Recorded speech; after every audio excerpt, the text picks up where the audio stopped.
Weather Service in Fort Worth has issued a severe thunderstorm warning for East Central Hill County in Central Texas, South Central Ellis County in North Central Texas, West Central Navarro County in North Central Texas, until 6:30 p.m. Central Daylight Time. At 5:38 p.m. Central Daylight Time, a severe thunderstorm was located 9 miles northeast of them, or 14 miles east of Hillsboro, moving southeast at 10 miles per hour. Hazard, 60 miles per hour wind gusts.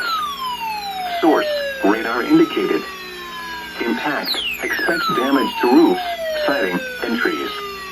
Locations impacted include Italy, Blooming Grove, Carl's Corner, Milford, Frost, Malone, Mertens, Dresden, Pelham, Brandon, and Irene.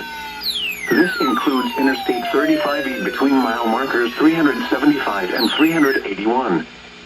For your protection, get inside a sturdy structure and stay away from windows.